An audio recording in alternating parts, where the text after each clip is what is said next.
A Study in Scarlet by Sir Arthur Conan Doyle. Part 2, Chapter 7. The Conclusion. We had all been warned to appear before the magistrates upon the Thursday, but when the Thursday came there was no occasion for our testimony. A higher judge had taken the matter in hand, and Jefferson Hope had been summoned before a tribunal where strict justice would be meted out to him.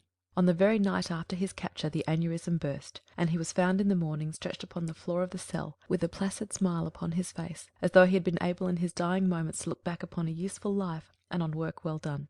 "Gregson and Lestrade will be wild about his death," Holmes remarked, as we chatted it over next evening. "Where will their grand advertisement be now?" "I don't see that they had very much to do with his capture," I answered. "What you do in this world is a matter of no consequence," returned my companion bitterly. "The question is, what can you make people believe that you have done? Never mind," he continued more brightly after a pause. "I would not have missed the investigation for anything. There has been no better case within my recollection. Simple as it was, there were several most instructive points about it." "Simple!" I ejaculated.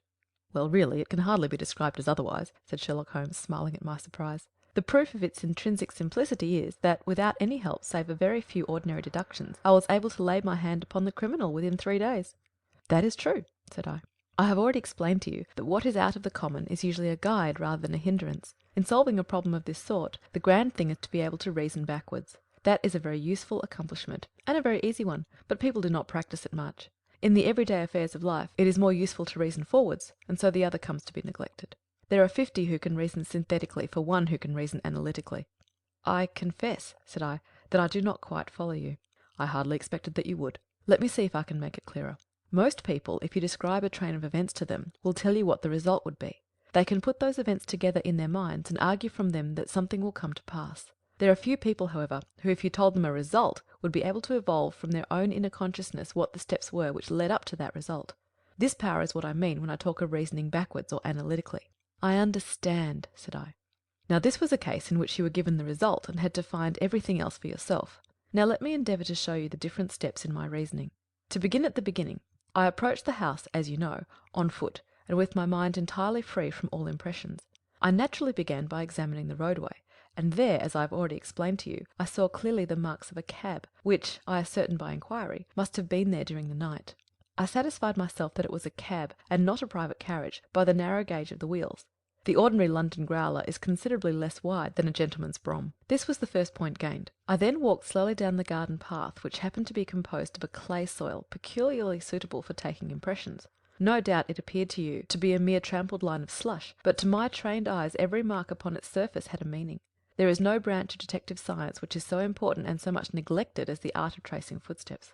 Happily, I have always laid great stress upon it, and much practice has made it second nature to me. I saw the heavy footmarks of the constables, but I saw also the track of the 2 men who had first passed through the garden. It was easy to tell that they had been before the others, because in places their marks had been entirely obliterated by the others coming upon the top of them. In this way my second link was formed, which told me that the nocturnal visitors were 2 in number, one remarkable for his height, as I calculated from the length of his stride, and the other fashionably dressed, to judge from the small and elegant impressions left by his boots. On entering the house this last inference was confirmed. My well-booted man lay before me. The tall one, then, had done the murder, if murder there was. There was no wound upon the dead man's person, but the agitated expression upon his face assured me that he had foreseen his fate before it came upon him. Men who die from heart disease, or any sudden natural cause, never by any chance exhibit agitation upon their features. Having sniffed the dead man's lips, I detected a slightly sour smell, and I came to the conclusion that he had had poison forced upon him. Again I argued that it had been forced upon him from the hatred and fear expressed upon his face. By the method of exclusion I had arrived at this result, for no other hypothesis would meet the facts. Do not imagine that it was a very unheard of idea. The forcible administration of poison is by no means a new thing in criminal annals. The cases of Dolsky in Odessa, and of Leturrier in Montpellier, will occur at once to any toxicologist. And now came the great question as to the reason why. Robbery had not been the object of the murder, for nothing was taken. Was it politics, then, or was it a woman? That was the question which confronted me. I was inclined from the first to the latter supposition. Political assassins are only too glad to do their work and to fly. This murder had, on the contrary, been done most deliberately, and the perpetrator had left his tracks all over the room, showing that he had been there all the time. It must have been a private wrong, and not a political one, which called for such a methodical revenge. When the inscription was discovered upon the wall, I was more inclined than ever to my opinion. The thing was too evidently a blind. When the ring was found, however, it settled the question. Clearly the murderer had used it to remind his victim of some dead or absent woman. It was at this point that I asked Gregson whether he had inquired in his telegram to Cleveland as to any particular point in Mr. Drebber's former career. He answered, you remember, in the negative. I then proceeded to make a careful examination of the room, which confirmed me in my opinion as to the murderer's height, and furnished me with the additional details as to the Trichinopoly cigar and the length of his nails. I had already come to the conclusion, since there were no signs of a struggle, that the blood which covered the floor had burst from the murderer's nose in his excitement. I could perceive that the track of blood coincided with the track of his feet.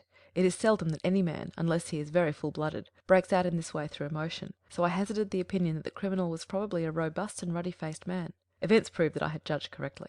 Having left the house, I proceeded to do what Gregson had neglected. I telegraphed to the head of the police at Cleveland, limiting my inquiry to the circumstances connected with the marriage of Enoch Drebber. The answer was conclusive. It told me that Drebber had already applied for the protection of the law against an old rival in love, named Jefferson Hope, and that this same Hope was present in Europe. I knew now that I held the clue to the mystery in my hand, and all that remained was to secure the murderer.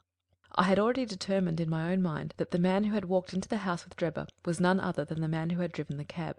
The marks in the road showed me that the horse had wandered on in a way which would have been impossible had there been anyone in charge of it. Where then could the driver be, unless he were inside the house? Again, it is absurd to suppose that any sane man would carry out a deliberate crime under the very eyes, as it were, of a third person who was sure to betray him.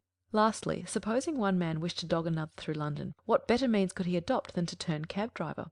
All these considerations led me to the irresistible conclusion that Jefferson Hope was to be found among the Jarvies of the metropolis. If he had been one, there was no reason to believe that he had ceased to be. On the contrary, from his point of view, any sudden change would be likely to draw attention to himself. He would, probably for a time at least, continue to perform his duties.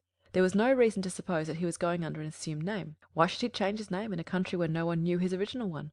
I therefore organised my street Arab detective corps, and sent them systematically to every cab proprietor in London until they ferreted out the man I wanted.